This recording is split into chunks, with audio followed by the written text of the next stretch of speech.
nâng không mấy năm dương bạc vẽ bầm pòn bộ quạt ở miền Trung nín plei nâng cứ không mấy năm bật màn đòn đây chứ dương ban bạc vẽ mình đa vì chi vẽ chuồn quạt đấy cứ mấy năm mà đòn miền Trung nín cắt đế để dương đây chỉ có bố hay năng thừa chỉ rụp sắt tóc ta rồi rụp sắt xem đẹp về cái prai Christmas nâng hay nâng khang này chụp lại trừ chà chứ sắp ngay trong buộc là tập hợp bao dương lại bạn đã lụa nâng ta miền tây xa chẳng nào đây chà miền cà pinh này dùng tràn thế chà sắp tháng này tây xa can tại tràn láng để xa dương ban đầu từ lư sna đáy quân lập hiệp đầu từ lư mốt hay phong đáy cứ chỉ cả chỉ một nghĩa rồi bao là tập hợp nâng chà khơi tha mà đoไปnướng chuột chay vậy cả nhà vậy cả mình chỉ ngồi lấy tha quạt co nướng chuột ở phía bị bạ tràn này này được chứ môn năng nhà rọtยังเคยทารอกัดกางงี้ในมวยคือมนนังเชียนโจตดอกพิบจุกใจคือตายแต่ฉลองกัดในอุปสรรคจิตรานใบไล่สำหรับกัดกางงี้ระบโลกวิญได้เชียประเทศกรุบกรองสปกวัฒนตาตะบงลายจูการลำบากได้เตะได้ซาแต่ได้ทายยังออกจุ่มนุยเพลียมยังจับประดามบรรทอประกาศได้ครูนไอเพลียมไม่ใช่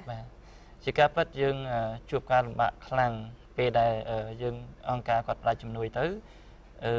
dương chia tay tạ sắc chia tay tạ bọc lực chẳng dương tăng phần này thân thiên mình nấu tăng phần này thả về cá cứ dương phát tặng dương thì dương pin mốt tại dương pin muốn dương chỉ ông cá dương phần lất còn tại chia ca bằng hai ca nghe là dương bàn vừa bàn bắt đầu về đây dương tới chia xã hội Christian cung chia chỉ phải ca mùi đại trâu trong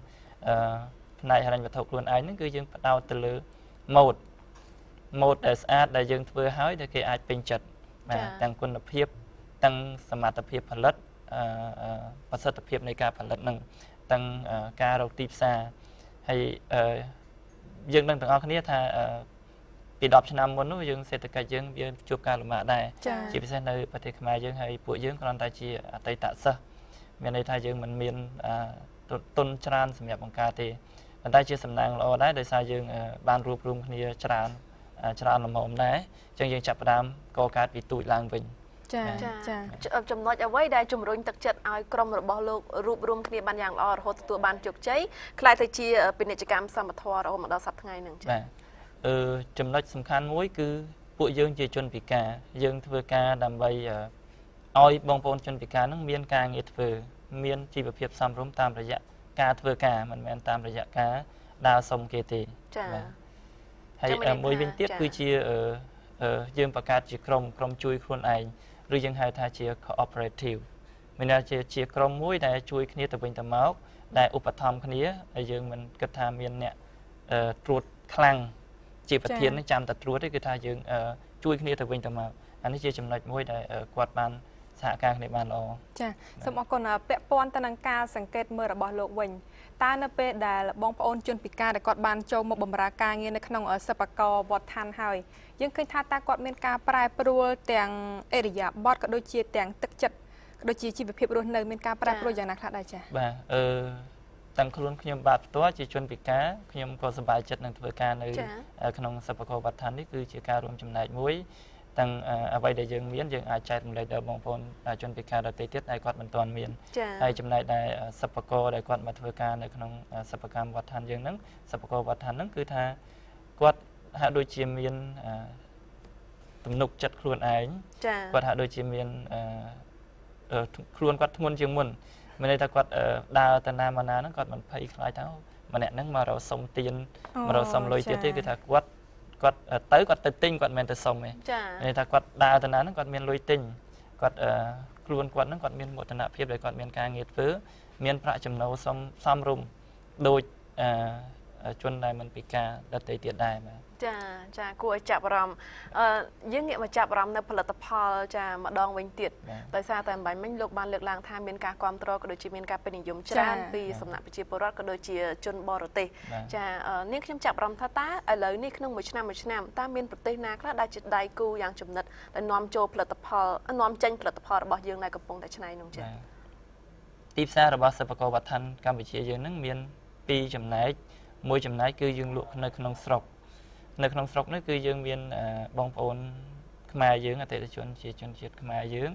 ជាភ្ញៀវទេសចរបរទេសដែលគាត់មកទស្សនានៅស្រុកខ្មែរ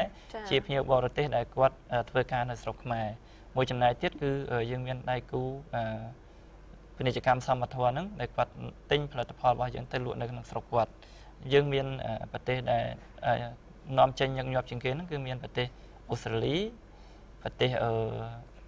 សិង្ហបុរីប្រទេសអង់គ្លេសអាមេរិកស្វីដេនហើយនឹងមានប្រទេសមួយចំនួនដូចទៀតដូចជាប្រទេសម៉ាឡេស៊ីសិង្ហបុរីកូរ៉េហើយវៀតណាមក៏មានថៃក៏មានដែរចាច្រើនចាឃើញថាមានការគ្រប់គ្រងច្រើនពីសំណាក់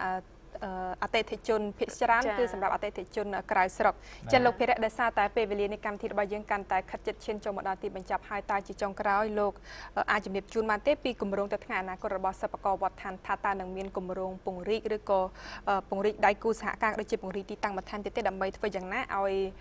សិប្បករវត្តឋាននៅតែបន្តនិរន្តរភាពរបស់ខ្លួនជាបន្តទៀតបាទសិប្បករវត្តឋានកម្ពុជាយើងមានគម្រោងទៅថ្ងៃមុខហ្នឹងគឺពង្រីក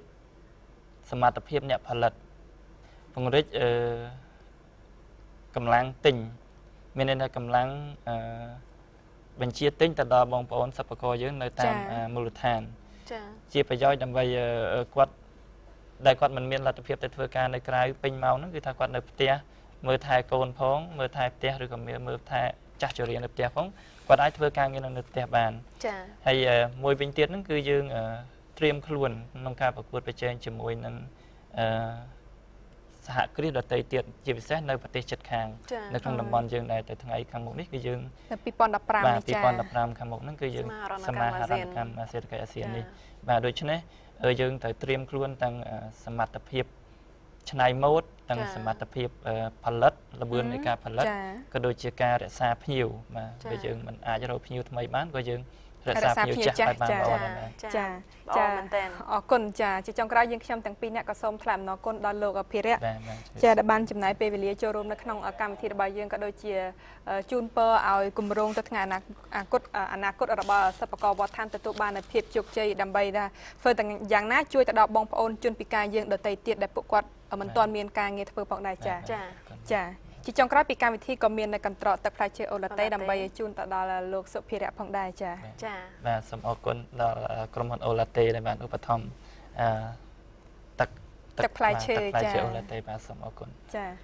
ទស្សនិកជនជាទីគោរពខណៈនេះគឺកម្មវិធី CNC Frontline បានឈានចូលមកដល់ទីបញ្ចប់ហើយសូមថ្លែងអំណរគុណចំពោះការតាមដានទស្សនារបស់លោកអ្នកសូមអញ្ជើញទស្សនិកជនទស្សនានៅការផ្សាយជាបន្តទៀតរបស់ប៉ុស្តិ៍ព័ត៌មានកម្ពុជា CNC ខណៈនេះយើងខ្ញុំទាំងអស់គ្នាសូមអរគុណនិងសូមគោរពលាចាកម្មវិធីនេះមានមោទនភាពនាំមកជូនលោកអ្នកដោយ LHR ជាប្រេងឥន្ធនៈដែលមានគុណភាពខ្ពស់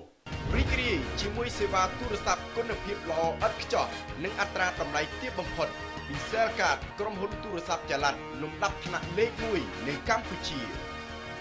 Easycom គឺជាក្រុមហ៊ុនអ៊ីនធឺណិតល្អផ្ដាច់គេនិងធំជាងគេបង្អស់នៅកម្ពុជា